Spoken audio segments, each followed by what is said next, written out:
Welcome to another episode of Out of the Blank Podcast. I'm here with two JFK assassination researchers, and this area of discussion today will be about covert operations in context of the Cold War, but also around the Kennedy kind of assassination in general. This is going to be kind of a summarization of why it's important to look at or understand covert operations, but also understand how these intelligence agencies acted and kind of worked back then. Just so if you're researching the assassination for the first time, or if you've been researching the assassination, this gives a little bit more context to understanding how the government works. So hopefully it does that. But guys, it's a pleasure to have you on the show. Larry, if you would like to introduce yourself, and then Youssef will have you introduce yourself.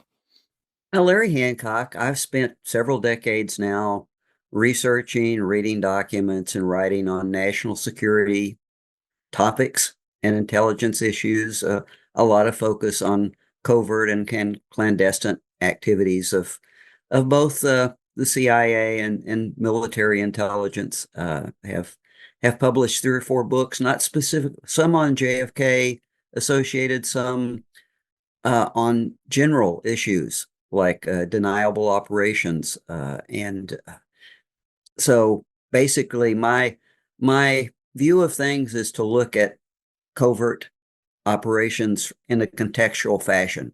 And hopefully that's kind of what I can bring to this. And in discussion of the JFK assassination and what we really know of the historical context of the time, looking at it from the inside, not the outside. Yes, yeah. I'm Youssef El-Gingihy. I'm based in the UK, so there's only a smattering of us kind of researchers on this side of the pond. My background is I've had a kind of interest in the subject going back some 15, 20 years. In the last few years, I've been doing some kind of academic work on covert operations during the Cuban covert ops during the Kennedy presidency, and I'm working on a book project right now on the life and times of David Atlee Phillips. I wanted to ask, what do you guys think about when it comes to covert operations? Maybe we can define that word and also try and find an example or any example that you guys can think of, whether it relates to the Kennedy assassination or whether it just relates to something that gets people on the level of understanding that, the government, everyone has a certain view or we're pitched a certain view. And then when you kind of look into what the government was involved in, you get a very different point of view, which causes a lot of people to become liberals. But no, it causes a lot of people to get mad at their government for a lot of certain issues. And I think it's important to understand just how government agencies worked back then. And hopefully that'll give us a bigger context of the discussion of the JFK assassination. Well, I'll jump in with a differentiation between covert and clandestine, and specifically related to the CIA. There are a lot of the things that the CIA routinely did during the Cold War that were deniable. They weren't even necessarily illegal. They're just deniable.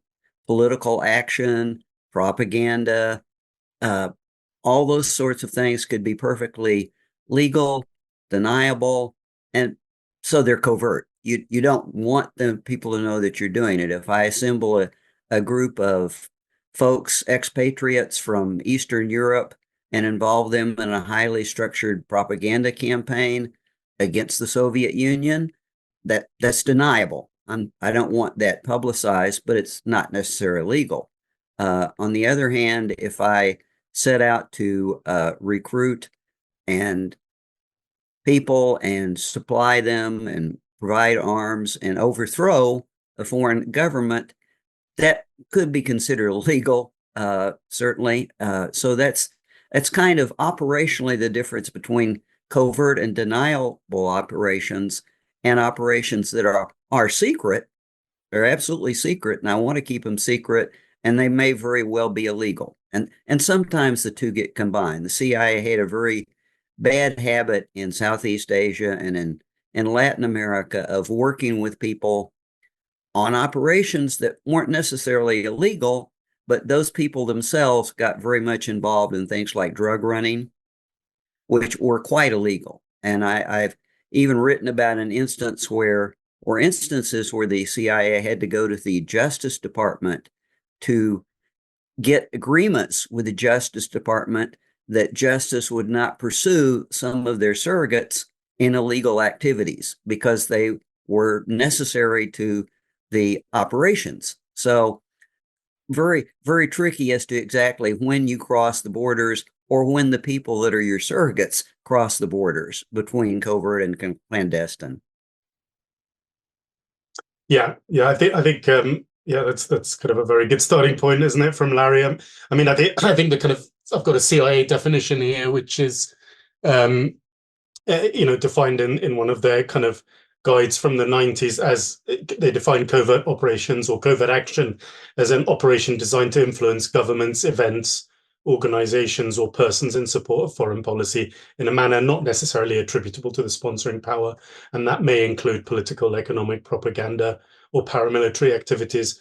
I mean, the original definition obviously was in really the National Security Act of 1947, which kind of brought the CIA into it was kind of the midwife really to the CIA's birth and existence, and that contains kind of a key paragraph that I think a lot of people have become familiar with over the years, where they talk specifically about activities conducted or sponsored by the US government against hostile foreign states or groups, or in support of friendly foreign states or groups, which are planned and executed so that any US government responsibility for them is not evident to unauthorized persons, and if uncovered, can plausibly disclaim any responsibility for them. And those operations shall include covert activities related to kind of a whole range of kind of possible modalities, really.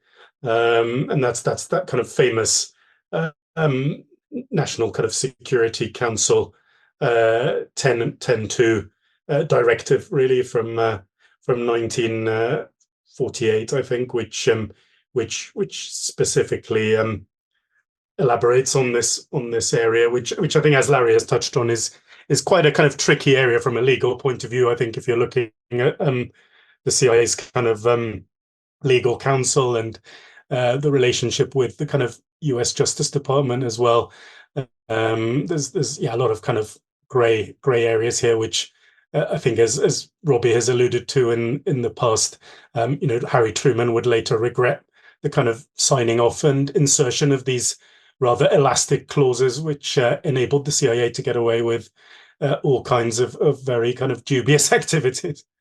Now, if you're in the belief that the CIA was behind the JFK assassination, or at least part of the cover up or something like that, a lot of people use covert operations and what the CIA was involved in as obviously evidence for the Kennedy assassination. And it's pretty apparent when you're looking at like a lot of the church committee documentation. They did investigate the JFK assassination, but mostly it was about abuses that the CIA and intelligence agencies were up to. But they focused largely on the Castro plots. A lot of people that believe it was like a Castro thing, or it was an attack from Castro, was the Kennedy assassination. I'm not saying I do, just saying people that believe that, they think it's because of those assassination plots. The government was involved in a lot of stuff. Overseas and even domestically too, if we talk about the FBI. But when it comes to the Kennedy assassination, what's a program that you guys have come across, or something that the agencies were doing, whether it was covert ops or clandestine operations, that you feel is a good starting point or good thing to address as a good, clear example of why it is important to understand covert operations? Well, I think one of the things that, as Joseph said, probably the operations against Cuba would be the starting point because they're close to home.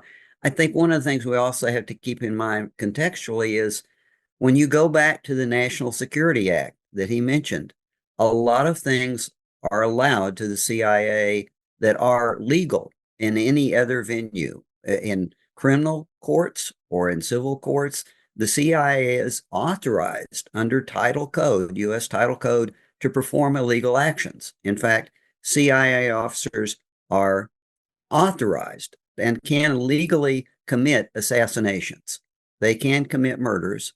And actually, there's an agreement again there had to be an agreement with the Justice Department that no, you can't prosecute them for committing murder unless it's against an American citizen and it's within, it was their personal choice. It was not a tasking. It was not an official directive. So If they go outside of the line of duty, absolutely justice. We're going to take them. We'll support you. Try them. So I think that's another one of those fine lines. And this is especially important during the early 60s, late 50s and early 60s, because there is literally no doubt we have the documents to show that the CIA was involved in poisoning people, the political action. I mean, these were political targets, whether it's in Iran or whether it's, and there were senior CIA officers that literally were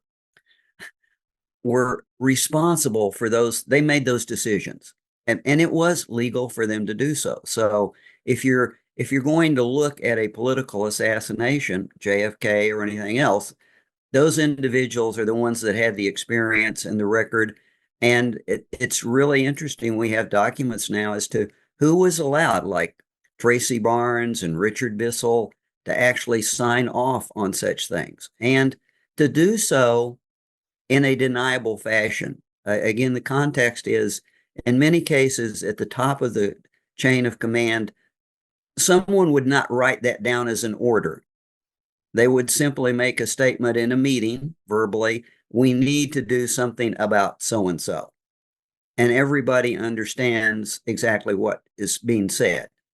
The only person on record who ever stated it more explicitly was President Eisenhower in a national security meeting, who actually didn't really kind of like, this is the general, this is just the way he talks. And afterwards, people had to go, no, that's not what okay. Even though they did go ahead and follow that direction, in the Congo. But so I think that's where I'd start looking, is the people in the CIA, late 50s, early 60s, who were directly involved with political assassinations. Yeah, I think precisely. I'd have to kind of wholeheartedly endorse Larry's point. I mean, I think it's when you start to examine the kind of framework of the assassination, I think quite quickly, really, in those years after the assassination, when you start to look at the early exposures from various kind of prominent researchers, individuals, then the Garrison case, of course, later the 1970s exposure.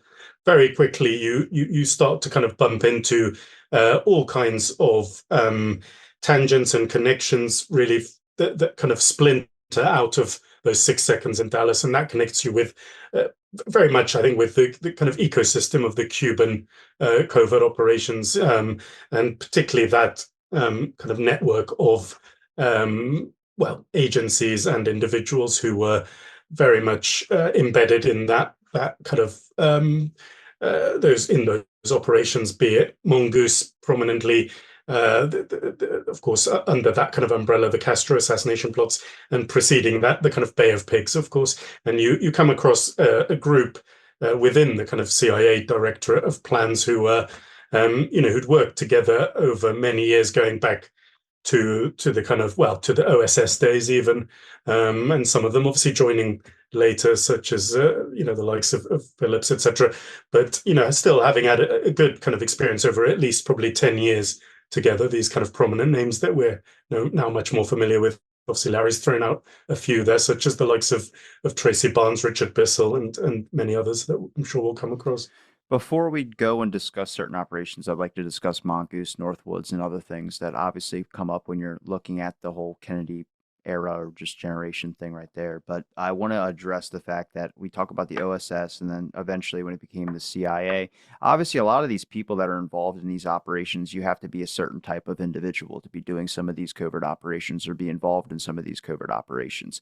That does create resistance later that we do see with the Kennedy administration when it does come to the Bay of Pigs. Obviously, with Allen Dulles and others that were fired by Kennedy, these are people that had been involved in doing stuff that might have been involved in covert operations and other things before Kennedy even arrived into office. And that's why there becomes a bit of a confrontation, as a lot of these people are military people. They've been either in a certain area or a certain position for a while, involved in these types of what I would say situational or just dark shit. And Kennedy, comes in as a fresh new president or fresh younger president in the eyes of many, becomes a problem. There's a lot of resistance to him, which becomes a bit of a conflict as well too, which we can see in why a lot of people believe that the CIA was behind his assassination. But obviously, if we talk about covert operations in these individuals, do you guys put any weight to obviously the whole personalities and the type of people that would have to be involved in covert operations? Obviously, we mentioned like Bill Harvey, certain rogue elements of the CIA people can pick out. But Alan Dulles is a good example. His character, his background, his demeanor. I mean, people that were involved in the Bay of Pigs that were fired by Kennedy. These are prime examples of people that are obviously been involved in a situation that creates a certain type of personality. Yeah, I think in I really that's a really key point, Robbie, because most people we're so far removed from what the situation was post World War II that it's very hard for us to understand that those people that were in World War II, that came into the CIA, that they had just come out of a war and they felt that they were fighting a new war. This was not a civilian thing. They happened to be not in uniform, but they considered themselves at war. And if you look at the language, and I went into some of this in Shadow Warfare, if you look at the language, there was a committee that was formed.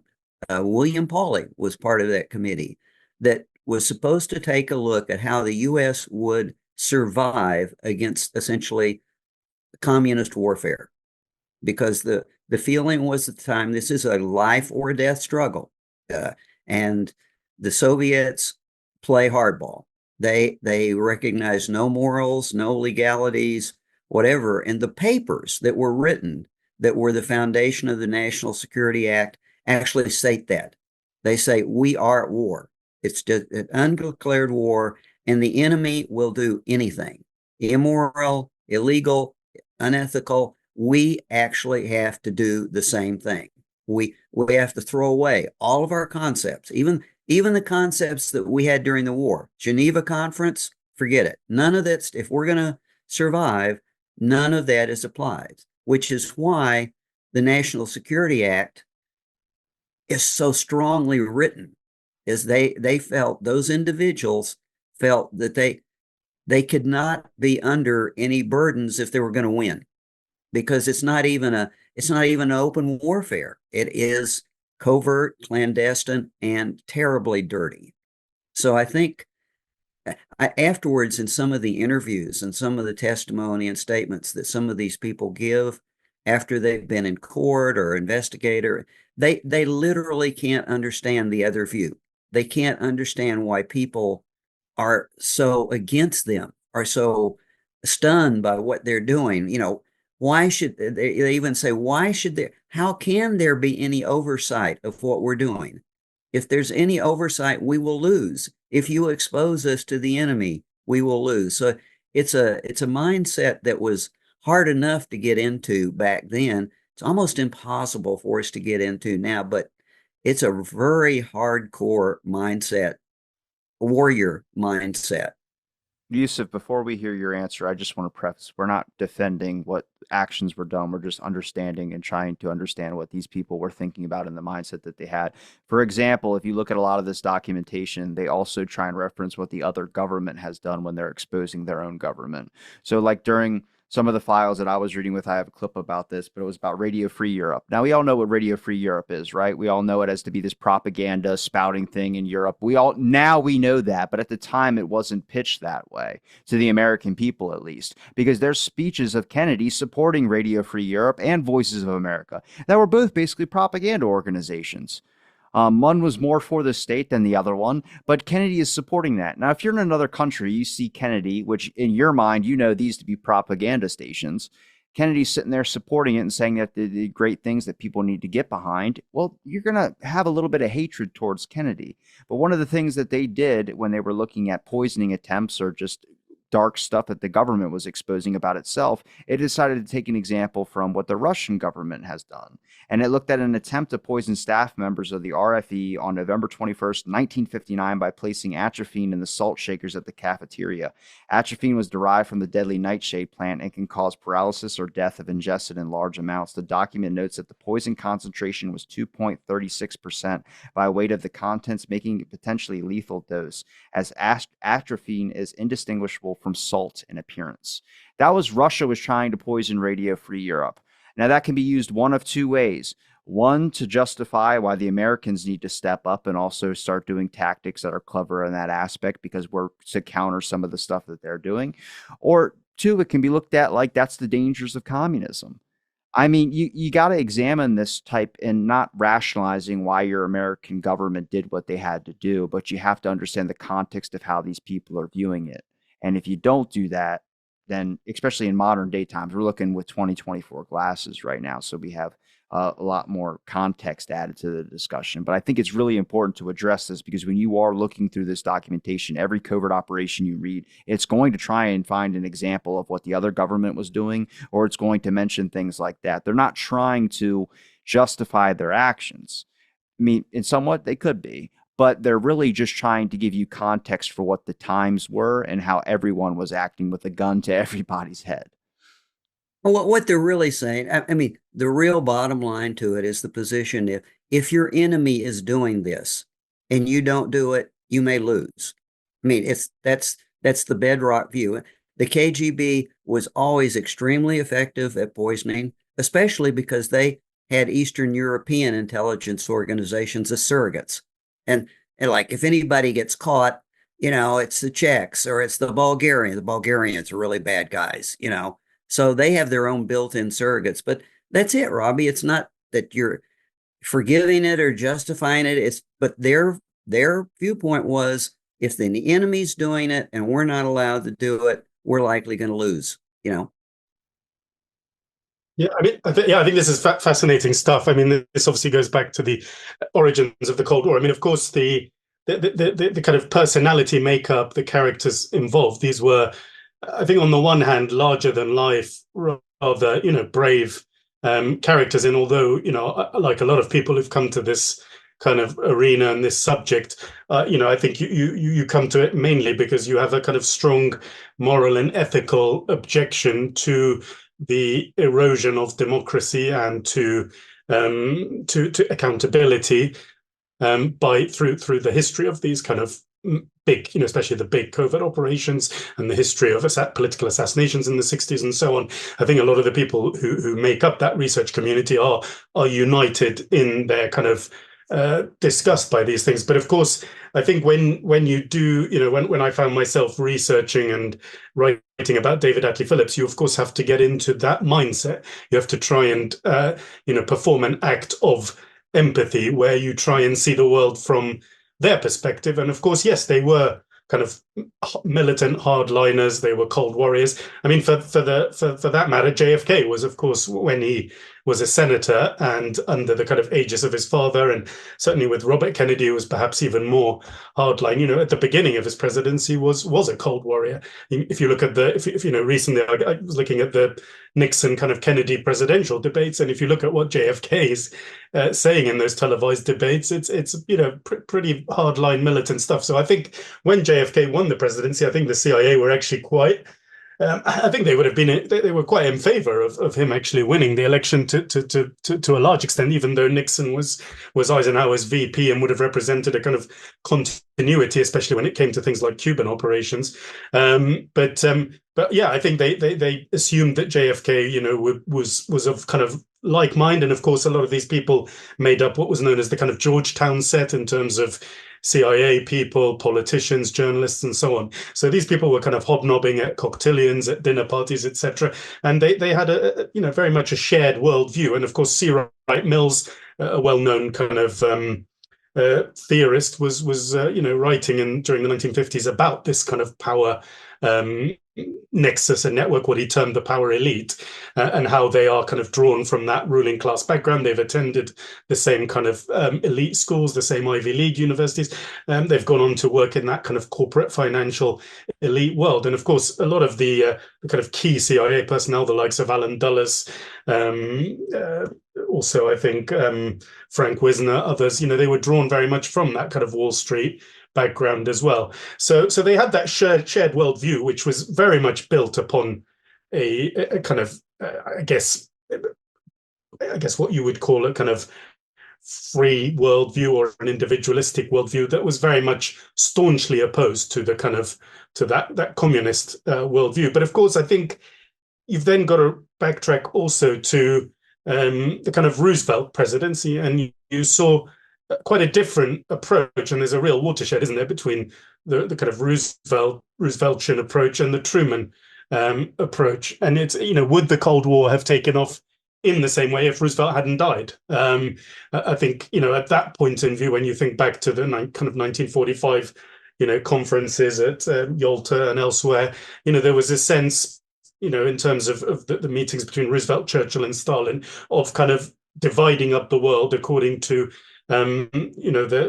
each area that was considered to be attached to that particular geopolitical power, and there was a feeling really that those great powers shouldn't be interfering in that sphere of influence. So, for example, it was kind of taken as a given that Eastern Europe would now belong effectively for that time frame to the Soviet Union, and therefore, even though later you look at countries such as Italy becoming a real kind of theater of covert operations, I think particularly during Stalin's time, there was a real reluctance to actually meddle in that playground, as far as I'm aware, because that would be considered to be kind of encroaching on the kind of Western European sphere of influence. So I guess the question is, when you look at the kind of, the Churchill's Iron Curtain speech, you look at the likes of Dean Acheson, other diplomats who were the architects of the Cold War, some of that, the shaping of that, that's obviously a very important kind of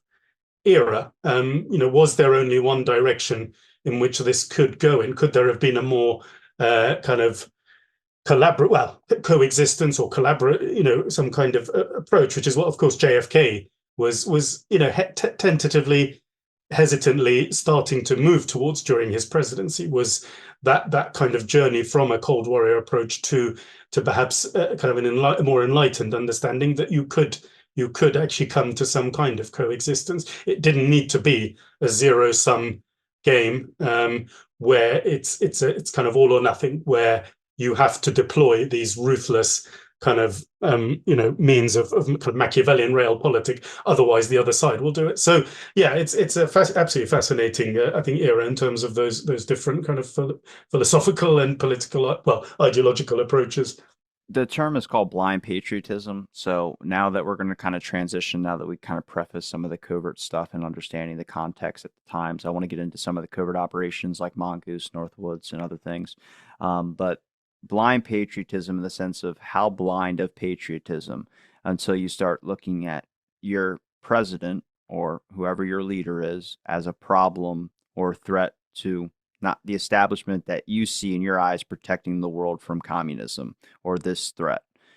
So maybe we can discuss, because obviously there's controversy behind Northwoods when it resurfaced again, documentation, the media reported on it. I think when Tucker Carlson went on air and talked about the JFK assassination, what it was a year and a half ago now, in December, they were calling Northwoods a conspiracy, that it wasn't real, and it was just a bunch of loony nut job stuff. But we have documentation on that was what was talked about. Whether they were going to do it or not, I don't know, but it was actual documentation. And then we can maybe get into Mongoose and other things that it's kind of been controversial whether Kennedy knew about it or signed off on it, depending on who you speak to. A lot of people go, Kennedy knew nothing about it, based on the papers, I think, of Robert McNamara. So, Larry, if you would like to address either Mongoose, Northwoods, or any other covert operations. I think that that's a good transition, Robbie, from what Youssef just said, because one of the Kennedy, during the course of his first couple of years of his administration, the way he differentiated himself is two ways, big ways. One is Kennedy accepted the concept of neutrality. He appreciated the fact that there could be something. It wasn't all bipolar, uh, particularly in Laos. He was strongly in favor of neutrality. Same thing in the Congo.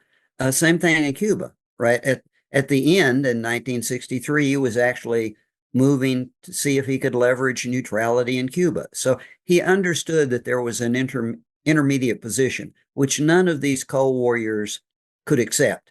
I mean, that was anathema. That was just constitutionally not the way they thought. So there was a reason for them to be suspicious of neutrality. And every time Kennedy brought up something that would point towards, a compromise or neutrality, that grated on their nerves. I mean, that really irritated them. However, the interesting thing is that JFK was not at all against covert operations. JFK simply concluded that the CIA didn't do them very well, especially covert military operations. After the What? Bay of The Pigs. American government being incapable of doing something properly? Come Well, on. the CIA in particular being incapable, it just, and McNamara was the same thought. Even Alan Dulles, when they did the post-mortem on the Bay of Pigs, in my book, In Denial, Alan Dulles is on record in that committee as saying, no, take this away from the CIA. The CIA cannot do covert, clandestine military operations of any scale. Yeah, we might try to poison somebody and make that work. Okay, maybe we can do that, but we can't do Or blow up their military. head with a conch shell. I mean, fuck, dude. Yeah, Come on, but that's like one at nuts. a time, not in large groups. Okay, we don't do that well. So JFK actually instituted a program called Switchback, started in Southeast Asia, and the plan was to move covert military operations, not everything the CIA was doing, but covert military operations, infiltration, sabotage, that sort of thing, to the military, which actually is very pro-military, because it's kind of like, if you're going to go out and kill people in some numbers, they have the equipment, they have the training to do it. Before, the CIA might have to hire one of their guys to help. Now just let the military do it. So that was underway in Southeast Asia, and it was happening by 63. Uh, Kennedy had given the directive to do the same thing against Cuba. And the military, he had literally was putting the military in charge of covert operations against Cuba. And which is why you see Mongoose was not a CIA I mean, that was not a CIA project. It was a multi-agency project. He put together a multi-agency group and continued. It had several iterations from 61 through 63, but it was also always supposed to be a multi-agency group to tackle the problem of Cuba. Okay, State Department, CIA, military. Let's do this as a whole.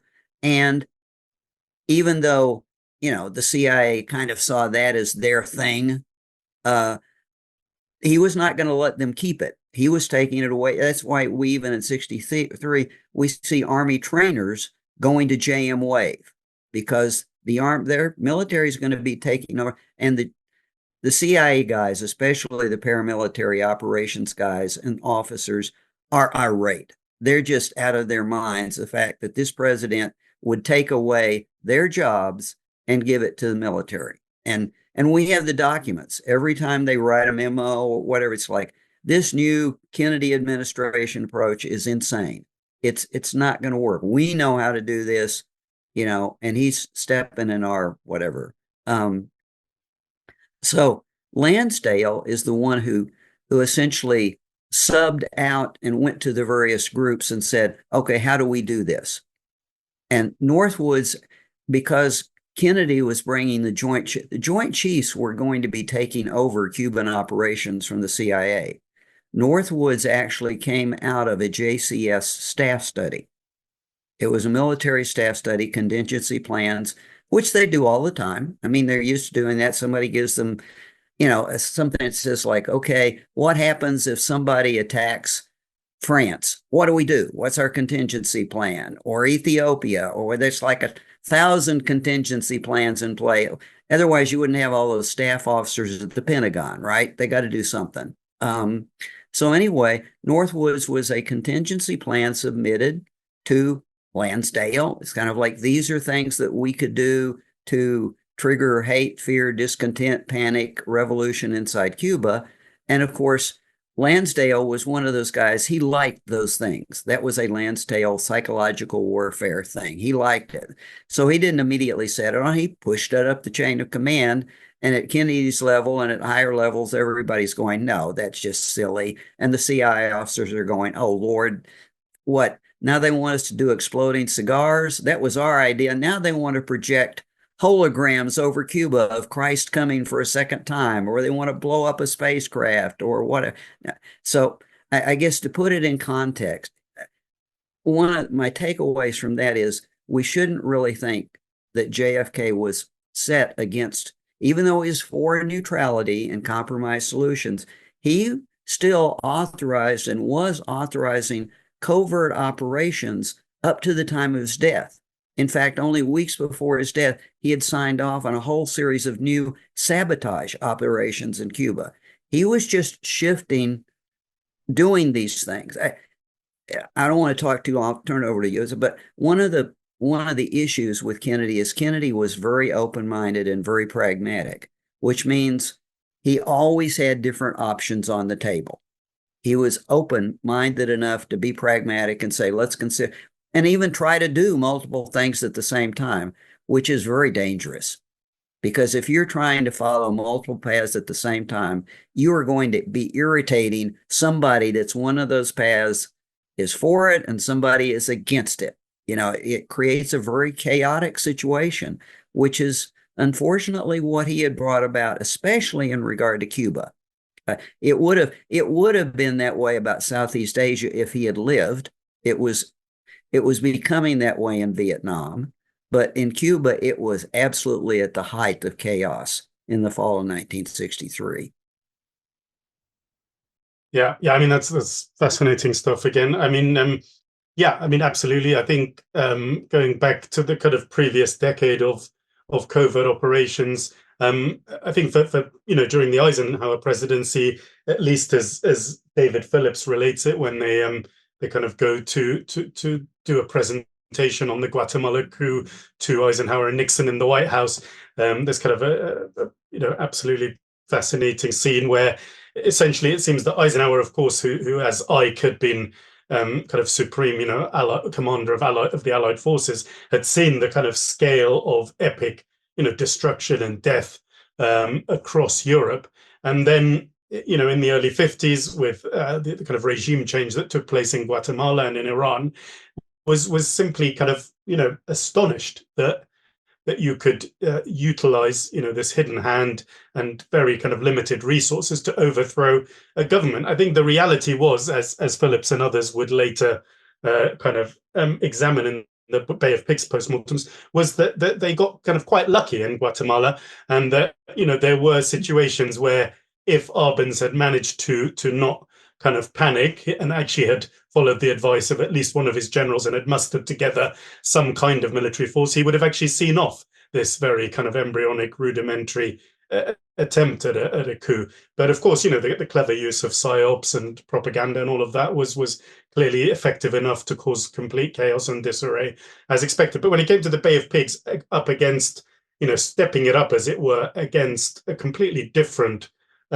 level of opposition in Castro, backed, of course, where you had the Cuban intelligence being kind of trained up and supported by the Russians, by the Soviets. That's where clearly this kind of lack of experience, the kind of ineptitude, all of that was kind of exposed in the kind of reports that in the post-mortem that would later be put together. And I think I think it was Lyman Kirkpatrick's report particularly, where perhaps partially through personal embitterment, he really kind of went to town on criticizing the CIA, in kind of huge detail. And of course, as Larry's brilliantly kind of fleshed it out, yes, there was a feeling that this was a military, the Bay of Pigs was really a military operation disguised as a covert operation. And I guess what we now know from Dulles' own kind of diaries and elsewhere was that was really, the longer it went on, and JFK, I think Larry again has pressed on a key point here as to why the Kennedys were so intensely hated by these kind of covert operators and the kind of CIA and military people, was that JFK was a student of history. He was a thinker. He wasn't really a kind of gung-ho type. And that's what they wanted. They wanted someone who would just say, bring in the cavalry. JFK was, as a kind of liberal, he was much more, he'd written books about, historical kind of subjects. He was a thinker, and he had a lot of doubt and skepticism. And it was that kind of flip-flopping that I think got him into a lot of trouble over the Bay of Pigs and later over other problems, was that, you greenlight the Bay of Pigs. And as Eisenhower put it to him when he turned to him for kind of succor after the Bay of Pigs fiasco, Eisenhower said, when you commit the flag, you commit to win. And that was the expectation, was that as the Bay of Pigs evolved in those early kind of weeks and months in terms of its planning, it continued being diluted down, and moved to make it more and more kind of plausibly deniable. But in so doing, it effectively kind of hampered it, so much so that the kind of CIA, in their own planning estimates, realized that this really wasn't going to work. But they didn't want to tell JFK this is not, I think their final planning estimate is this is going to fail. But they didn't want to tell JFK that because they were afraid he's just going to call the whole thing off. And so what kind of is later revealed, I think, from Alan Dulles' diaries, is that the feeling was that they might be able to kind of manipulate this rather, young ingenue and his circle of advisors. And once the operation actually fails, kind of twist JFK's arm into actually committing the troops and actually have what they really wanted all along, which was an invasion of Cuba. And of course, JFK, as he said to his close friend, I think it's Paul Red Fay, didn't he? He said, they had me figured all wrong. And I think it takes remarkable, I guess, bravery as well to be able to kind of stare down. I certainly, I don't know about you guys, I don't think I'd want to be in a room full of the kind of Joint Chiefs, the likes of Curtis LeMay and Lyman Lemlitzer and Dulles and all these people. I think it would be very hard for someone who was much younger and more inexperienced to be able to kind of face off these people and so on. So that's what he did. But I think it was that flip-flopping on Cuba, on Vietnam, on other areas is what caused, I think, so much I guess, anger and contempt towards the Kennedy brothers and the interference. I think if you look at the testimony from various CIA people, the fact that they felt that he was kind of, in terms of turf wars, treading on their turf, interfering, trying, getting Bobby Kennedy to micromanage these covert ops. This, caused a lot of irritation from the likes of Bill Harvey and others. There was a lot going on there that was actually personal as well as political. I wanted to ask you guys about the kind of exposure of organized crime and the CIA working together. Obviously, they used cutouts and things of that sort, but it became a real concern. At least in my eyes, it's a big issue because of the way that it's been depicted. It's obviously organized crime is the enemy. Law enforcement are the good guys. It's depicted in many movies, whether you want to say that's influenced J. Edgar Hoover about how he wanted his FBI to appear on screen. But to me, it's very interesting, and I think it's important to address that there was this connection or relationship between organized crime and the CIA. Whether it was activities involvement in Cuba, just with the Castro stuff, but obviously, clearly, there's just been a distorted view back then that a lot of people wouldn't even consider. I mean, a lot of people are trying to address the mafia, and Hoover was just refusing to even acknowledge their existence, whether he considered it a state problem or he just didn't believe it. I don't know. But that's a very big exposure when you look at the relationships, and obviously it plays a part with the church committee when it comes to bringing certain individuals in to testify, whether it's Trafficante and others. Well, I think, and I'll have to be a little contrarian. I'll go with CIA and crime. I might drop off the organized part, but one of the things is there was a very fundamental relationship between the CIA and criminal elements, if you want, because it wasn't just in the U.S., it was overseas. In fact, probably a stronger relationship overseas than inside the U.S., because the CIA needed a couple of things. The CIA needed not even the operations people, but the intelligence people. They needed the ability to steal things. They needed the ability to break into places, to do burglaries, to steal code books, to compromise foreign diplomats. You know, the CIA was using all the same tactics the KGB was. Honeypots. You need to get people drunk. You need to get people drugged. You need to get people on sex. You need to blackmail people. That's a criminal thing. Those are just tools. If you want to, I'm not endorsing them, you understand, but those are tools that both sides were using. And so the CIA obviously turned, and we can look at their logs.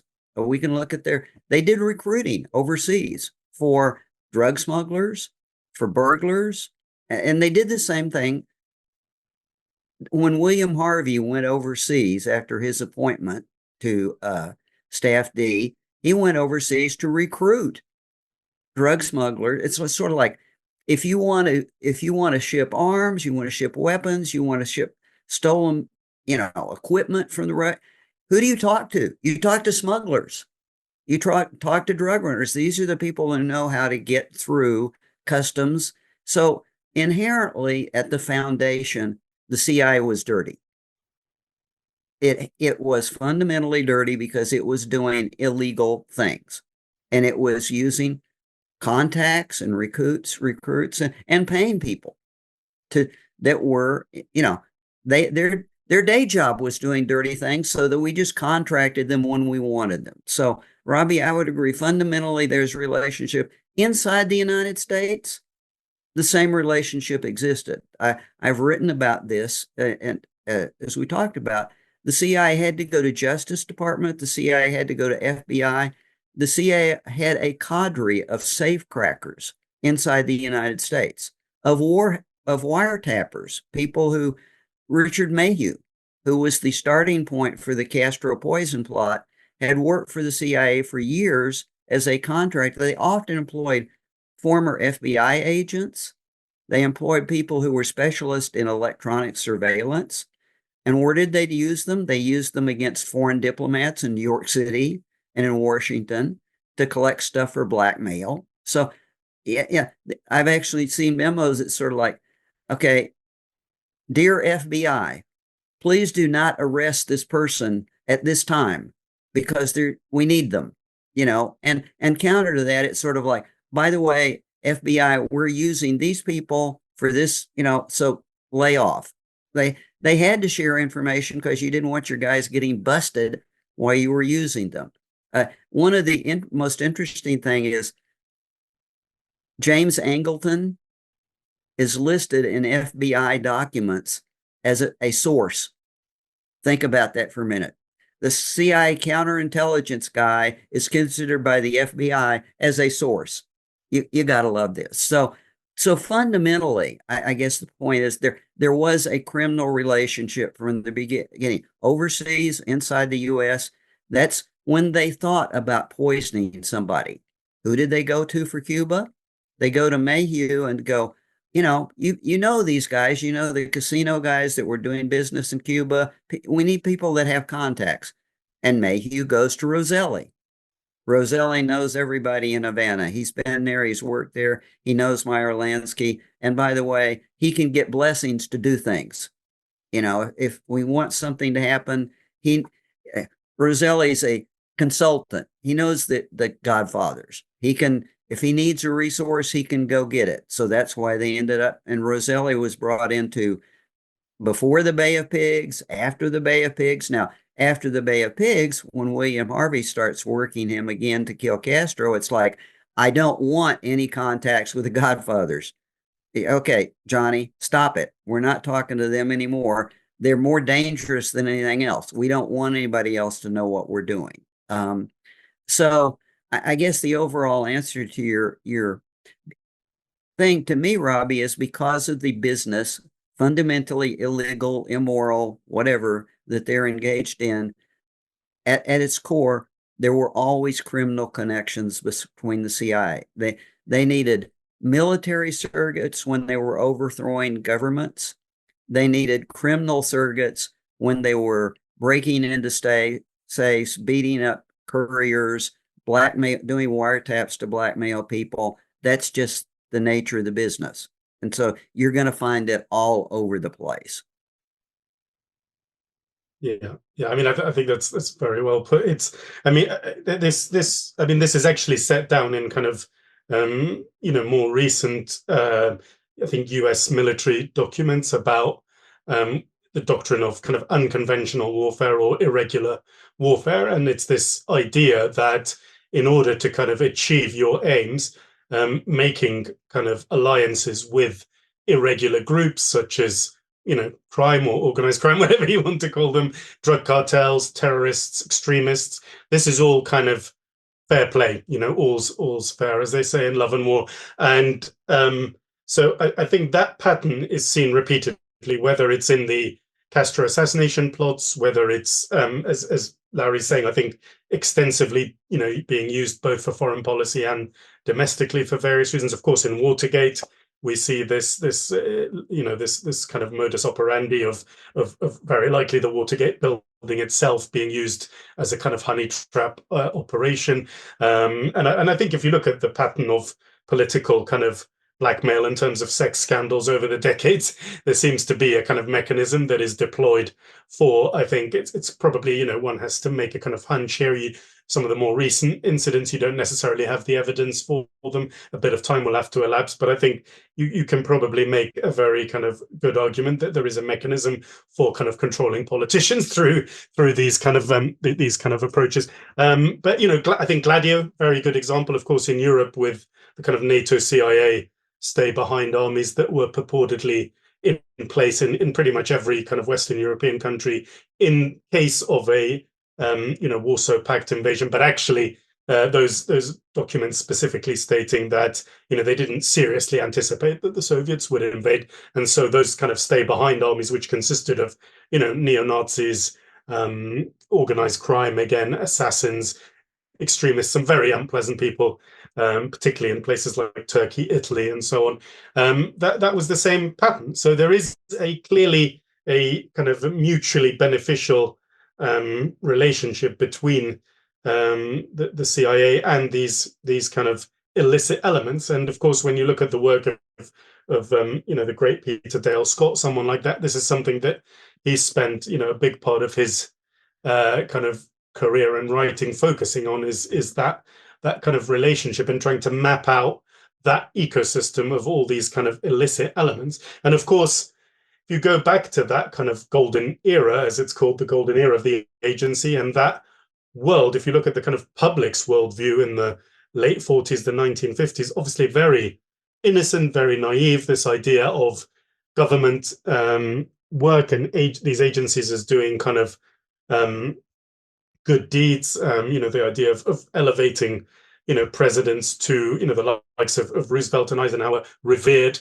within the space of, a very short space of time, a generation, if not less, within about 15 years or so. You have Nixon being, being, of course, forced to resign over, incredibly dirty stuff. So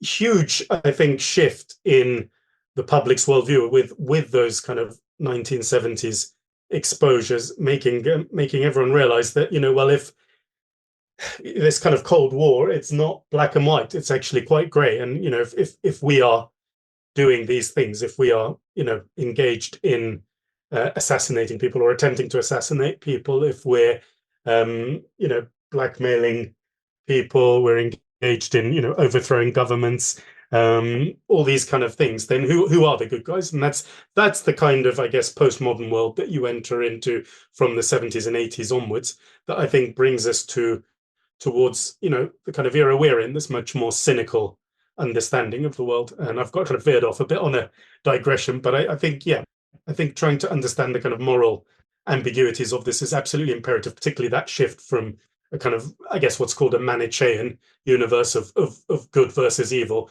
to actually a much grayer, more complex, cynical world. Yeah, and Robbie, I'd like to add one thing to that, and that's the concept of collateral damage and how badly the agency hurt itself during the period that Youssef is talking about. I mean, the agency was able to publicize and dramatize and make itself look almost uh, mysterious and effective during the 1950s under Eisenhower. They could their magic organ or where they could play the notes and make things happen, then nobody would get hurt and the right things would happen, just exploded. And one of the reasons it exploded during the 60s was they felt that they could manage these things. Essentially, they felt that they could manage crime, they could manage immorality. We can use it as a tool and then back away from it. We don't get dirty somehow. Okay, somehow we make that work. And it never works. And what they found is that every time they recruited somebody to smuggle, okay, we've got to ship weapons into Laos, we've got to ship weapons into South America. And you get these people that do that and ally yourself with surrogates who are criminals. The old saying is, if you ship something out in, something comes back. You don't send a Jeep in, a camel in, a plane in. If you send it with guns, drugs will come back. That's kind of, unfortunately, because of where they were operating, that became the routine. And that is what so totally compromised them. And I think why Youssef said is the world changed so rapidly because they couldn't control it, nor could they control their own people. Their own people got dirty. The money is too tempting. The field people that they're using, not just their surrogates, but some of their own officers, the money is just too good. They're cover companies, they're proprietaries like Air America. They're people that it was too attractive. So they got involved, makes the CIA look bad. I think one of the most dramatic things that I've ever seen that illustrates it that I just had to bring up is during the 70s, there were some trials of major drug smugglers in Miami that were involved in the Contra efforts and the Contra drug runnings around Contra. And they brought one of the real honest to goodness drug smugglers in. Okay. And the judge is going, well, what's your defense? And the guy says, well, I was working for the CIA. And the judge says, really? And the guy says, well, I think so, but everybody says they're CIA. CIA became okay, can I prove I'm CIA? No, we never prove we're CIA. We just say we're CIA. And then when they started investigating the drug shipments, they found customs had been passing CIA cleared airlines flying to Nicaragua after the CIA was no longer using them. Somebody smart enough to go, oh yeah, they know, customs knows we're CIA. Let's just keep running this thing back and forth. Okay. So that just illustrates when you choose dirty tools at the core of what you're doing, you can't escape it. Now, I mentioned before about covert operations in context in relation to the Kennedy assassination. If you believe certain operations were employed on JFK, but I want to ask, when we talk about collateral damage, do you believe that anybody paid a price when it came to speaking out about against certain operations or having information on certain operations? Obviously, when we talk about Johnny Rosselli, you can examine that from, I don't think it was the CIA that chopped him up and put him in a barrel. I think it was his mob figures, but that's still collateral damage for being involved in an operation or being involved in something where that information could be leaked. And then Hale Boggs as well, too. He called out J. Edgar Hoover for wiretapping congressmen and a bunch of other things, and his plane goes missing over Alaska. I do consider that very suspicious. Collateral damage within the crime community is obvious. Giancana, once it became known that he had been working with the CIA, literally had to leave the company. He lost his position in Chicago. I mean, he lost his Godfather position. He fled to Mexico. I mean, it was dangerous for him to Chicago. One of the risks you run is when you're in organized crime and you're proven to have been talking to a federal agency, working with a federal agency, nobody trusts you anymore. You're a risk. Our basic bond was we never talked to anybody. So Giancana put him at risk, suffered for it. Rosselli, when he started talking to Congress, and when the HSCA called him back for yet another time, we know now that the word got back through congressional staffers to Miami that this guy is starting to actually use names in conversations. that was it for Rosselli. So certainly there are people within the criminal environment that paid a price for working with the government, not from the government, but from their peers, from people in their world. So I think there was collateral damage there. What about the military community, though? We talk about Hale Boggs and others that have been part of the government that could have been collateral damage in terms of exposing certain operations. I'm not a big believer in a long list of people that were killed in regard to the I'm JFK not assassination. either, but there's got to be one or two that you would consider a little suspicious in some of those Oh yeah, activities. absolutely. Definitely in Dallas. I can name you three or four people in Dallas, reporters, witnesses that absolutely were either killed or traumatized. Absolutely. I think that, but I relate that directly to the crime, not so much the after the fact. There were people that if the FBI had actually taken the right testimony, could have broken the case as far as a conspiracy is concerned. Yeah, there were people that got killed. I wouldn't deny that at But all. specifically when it came to what they knew about military operations, the reason why I say that is Dag Hammarskjöld, really, in Laos. His plane goes down. The UN's and opened up that investigation just recently for the ninth time because they could not rule out foul play. Well, here's the problem. Now you're taking it off field from JFK, but the point It's in is, relation. He was going down to Indonesia on JFK's orders. in a lot of those covert operations, again, you turned your surrogates loose. We know one of the things that happened in the Congo. Let's talk about Lumumba. Okay, it's we know this from the CIA station chief in the Congo, is he went out to his surrogates and to his chant and said, "Okay, I'm paying money. I got money on the table. You capture this guy, you kill this guy, you got our money." And so the local people did that. As far as bringing down Hammarskjöld's plane, uh, I don't. I certainly think it was collateral damage. Yeah, What I that's what I'm can't say asking. is who did it. Okay. So yes to collateral damage to covert operations, but I don't think I'm smart enough, or frankly, anybody is smart enough to name names at this distance in time. Yeah, it's collateral damage. And did our actions cause it? Secondarily, yeah, I think so, absolutely. Well, I'm But looking I for. can't give you I'm the details. I know. I'm looking just for collateral damage as it turns into military figures. Not that military was behind knocking off certain individuals, but more that there's military people. Like Hale Boggs, I consider his plane crash a bit suspicious. It was never found. Whether you want to consider that was Hoover or something else, I just consider that was something. I mean, obviously, people have had information that have been afraid to leak information because of their certain clearance that they were involved in the military. That fear comes from somewhere.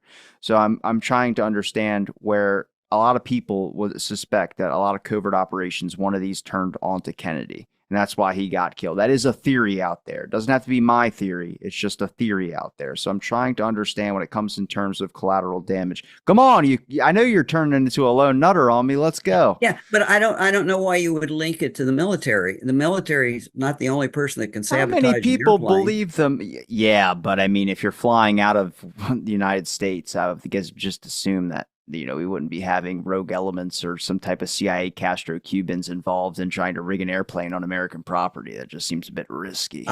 You pay for that sort of thing. You don't give orders to do it. You pay for it. That's fair. But then, okay, so do you not track it back to the pay guy? Yeah, but I would say I don't know who. Yeah, so I can accept that that sort of thing has been done by You Sir. trapped your own self in that question. That wasn't even me. Uh, okay, yeah, but I can't. I guess when you said military, to me, it's kind of like when we discuss the CIA killed Kennedy, or the mafia killed Kennedy, or the military killed Kennedy. I think that terminology is always a mistake because Okay. it paints with a really broad brush and doesn't get you anywhere. If I study this, I want to be able to back it down to actual people, groups, rogues, surrogates, whatever, and just painting with a broad brush doesn't get me there. I think that if anything, I'm probably more conservative than they used to be because I don't want to just throw out a broad brush term and be satisfied with it. No, I I understand want to that, but nail it down. it's kind of impossible to really do that because if you're really trying to figure out about documentation that would expose that, they probably didn't have that written down. And if it was written down, I don't think it's saved. So it would be destroyed. It would have been one of the many files or documents that have been destroyed. I mean, how many documents of covert operations do we not have on the JFK stuff only because a certain name is linked to a document that could be involved in JM Wave? Our last release was about JM Wave stuff. That was files that really didn't have anything that people wanted when it came to understanding who could have done something to Kennedy. But it was just because there's a bunch of files that are in relation to an operation that's going on. That's why some were withheld for so long. But you're not going to have like this person was involved in killing Kennedy. We have discussed that at length. But I Agree. No, you're not going to find it. What you will find in the documents is the same thing a detective finds. A detective doesn't find documents on crimes. A detective finds information about people and their background and their capabilities and their, what they're capable of doing and their, they build a case. They don't look to, except, the the FBI is really good in tracing financial crimes because then there are records for the others. But I agree with you, Robbie. But I will say this, and I don't want to outtalk Youssef, but my view of who killed Kennedy is based on evidence that we derived from JM Wave documents. But they describe the people that they're using and what they were doing, and they talk to us about AmWorld. And AmWorld, I'll bring up, if you want to talk about covert operations, AmWorld is virtually unique in the world of covert operations in being high risk, because AmWorld is the only one that I know about where the CIA actually exfiltrated its own team, gave them false identities, took them overseas, made them deniable, and gave them a blank check bank account that they ran on their own, totally without any financial oversight. So those people had the ability and resources to do whatever they decided to do, anywhere they decided to do it. That's very strange. And I think that's not the way the CIA runs covert operations normally. It was a huge exception, which is why I think that the Kennedy assassination actually was emerged from within AmWorld. Yeah, yeah. And just for AmWorld was kind of scheduled for what, December 63, was it, Larry? Just to well, it was hoped to start. It only started buying stuff. It was moving its people out of the U.S. by October, November. It didn't really get away, but it had been planned to start much. Like we were talking, no CIA operations ever follow their own timeline, right? They're always behind the curve. But yeah, the people and the money that were recruited for AmWorld were literally on their way out of the United States at the time of the Kennedy assassination. Yeah, yeah. And that was authorized by the Kennedys, was it? Do you think? Robert Kennedy. Yeah, Robert Kennedy. Yeah. It's even not quite clear how much Jack knew about it. And Robbie kind of set this up before when we were talking about chaos. On November 22nd, 1963, JFK's personal representative was supposed to have his first secret meeting with Castro to move Castro towards a neutral solution. However, at the same time, his brother was creating this externally deniable offshore military project to create a revolution against. This is the same day, the same month, two totally separate tracks. How dangerous is that? Yeah, yeah, and it would have obviously was interpreted by the more hardline Cuban exiles and elements of the CIA as kind of tantamount to betrayal. There was clearly, these people, as we talked about last time, were in their memoirs. The ones who are alive, like Carl Jenkins, about the last surviving member. These people are still livid 60 years on about those events. So, they haven't been appeased. When you look at every one of these prominent individuals, Angleton, Dulles. Dulles famously, in his encounter with a journalist who later, I've forgotten the name of the journalist, later became the editor of Harper's Magazine, I think. He describes in his memoir about, helping the Dulles to ghostwrite one of his books, and how, Dulles put on the whole, very much this kind of avuncular, mustachioed act that Dulles was very good at. And at one point, I think JFK comes up, and Dulles's complexion, his demeanor, everything changed. And he said, that little Kennedy, he thought he was a god. And then within a few seconds, that kind of crimson tide had dissipated, and the avuncular act was restored. And so this extraordinary kind of episode, to describe it, even the assassination of JFK in his prime was not enough to appease these people. This is how kind of extremist, perhaps sociopathic they were. But yeah, going back to the kind of earlier point that Larry was and Robbie, you were discussing. I mean, with these covert operations. I mean, I think Phillips talks about this in his kind of embryonic novel that was never kind of published.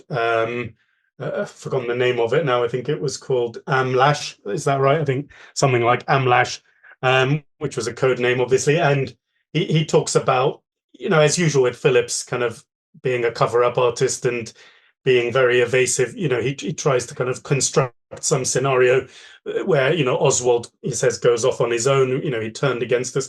But essentially, he's talking about how the Castro assassination plots were then turned against the Kennedys or against JFK.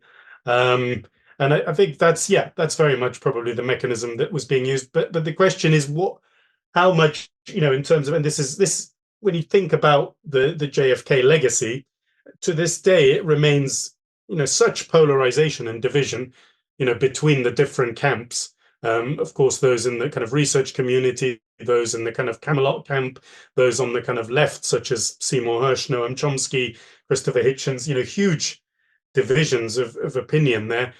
Was how much did the Kennedys, how much did JFK know about the assassination plots against Castro? When the testimony of the likes of McNamara, etc., were when they were testifying in the 70s, there was this, was it an act? They were kind of gobsmacked, that any of this stuff was being done by the CIA.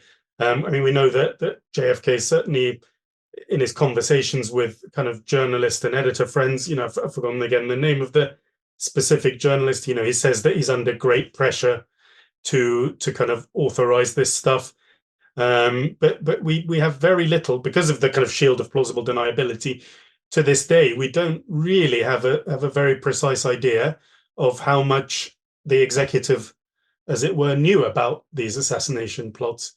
So I think it's because there are people, I think, who, obviously being very perhaps rather uncharitable, unsympathetic, say, well, if you're gonna, as I think Dean Rusk, his own Secretary of State, put it, the Kennedys were playing with fire. If you create Mongoose, and with it all the other kind of subplots, you create this kind of monster on home soil. I think I would liken it to, during the Obama presidency, what happened in Syria, through covert operations, through these kind of this MO, creating a kind of a real monster that's out of control, with contraband, with gun running, arms, assassinations, all of that.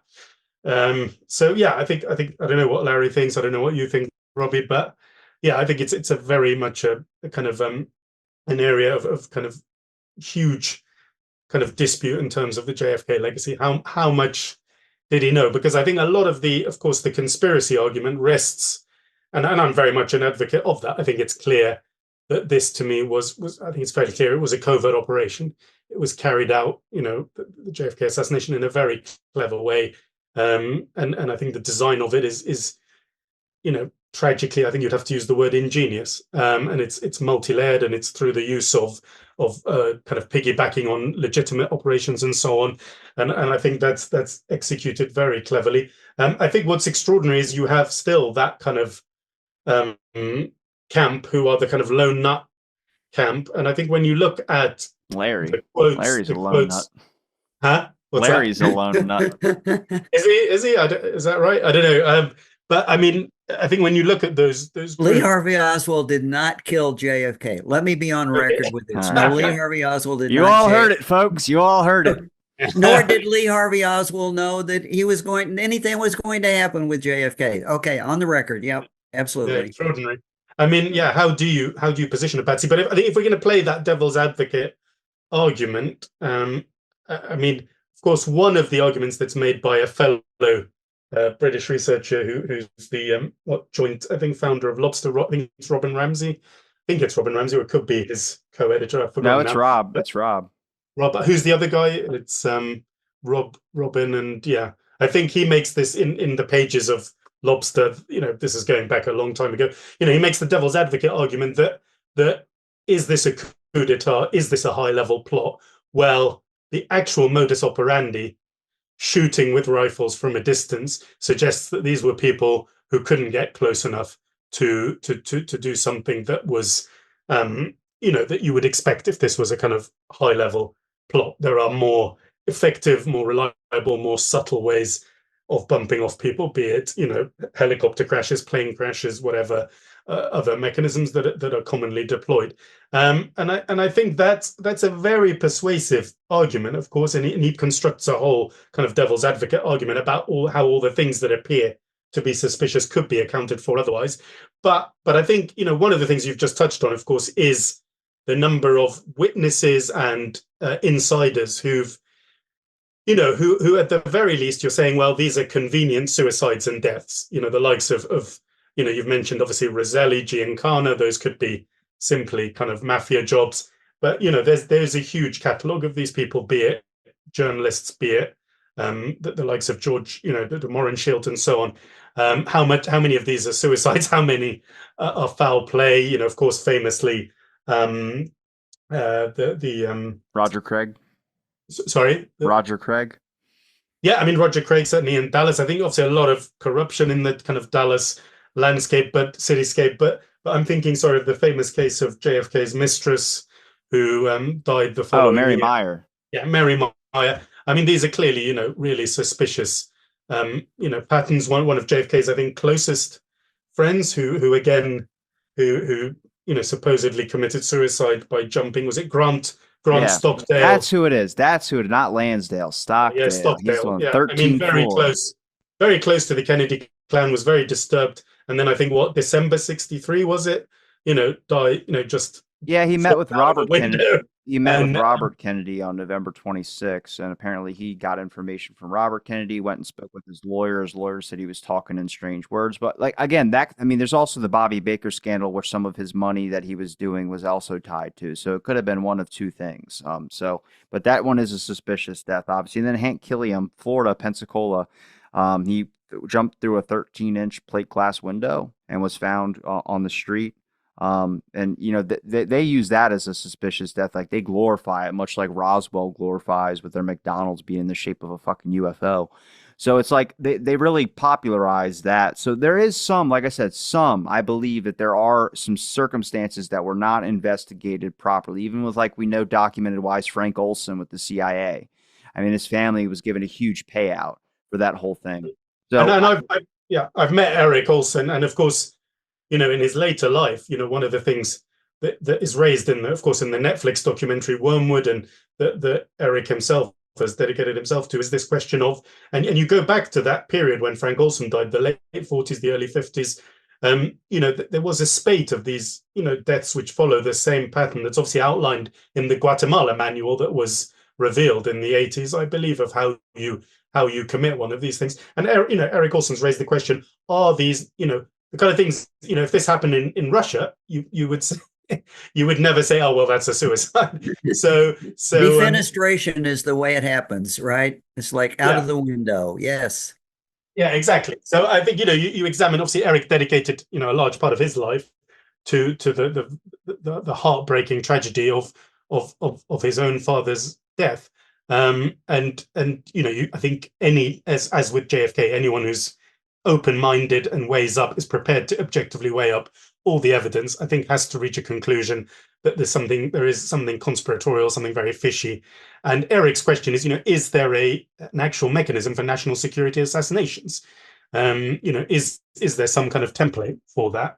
So yeah, I think I know you got to go here, Youssef, here in a minute. Yeah, I'll have to. Sorry, I've got to go as well, actually. Yeah, But so school pickup time. So. no, I about to say I know you had to go in a minute.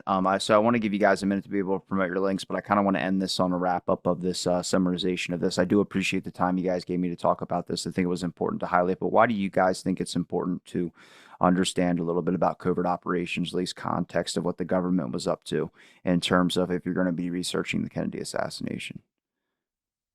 Well, my wrap up, I think Youssef just said it. One of the things that I would wrap it up is covert operations have a profile.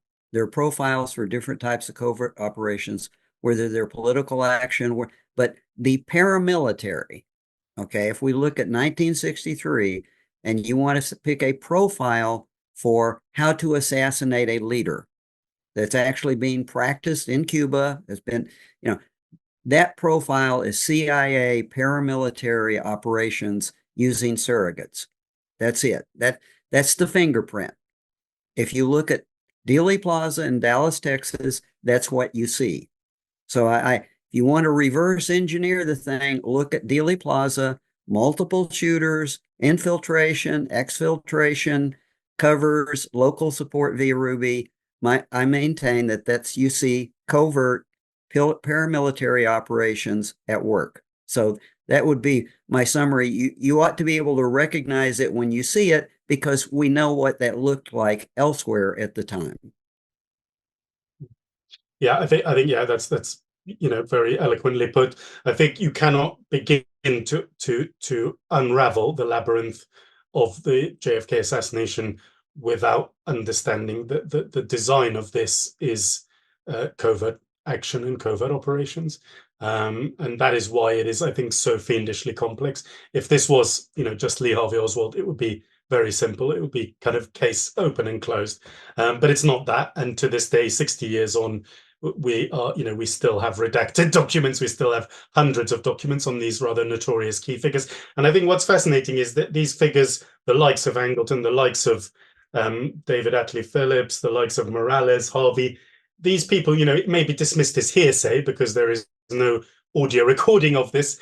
But these people came to the end of their lives, and for various reasons, I think partly they had a kind of moral reckoning. I think partly they wanted to take credit. They wanted to go down in history, but almost down to a T, every single one of them can't keep their mouths shut. And, allegedly, according to friends and associates, they said, things that clearly are very suspect, whether it's Phillips saying, his final take on it is that this was a conspiracy. Harvey's, words according to his deputy on the day of the assassination, Morales' supposed confessions, Angleton's words to Seymour Hersh about, I'm not privy to who killed Jack, the CIA is a mansion of many rooms. So I think, you've got, on top of all the other kind of smoke, I think you've got these very revealing quotations. And yeah, I think you have to understand covert actions, covert operations, and these kind of smooth operatives, as it were, in order to get anywhere close to understanding and unpicking this kind of seminal moment in kind of world history. Gentlemen, I appreciate the time you gave me to talk about this on my show. I'm going to make sure I link all your guys' links in the description below, ones I've used for previous episodes, so people will be able to check out your work. Thank you again for listening to this episode of Out of the Blank. Stay tuned for our next episode.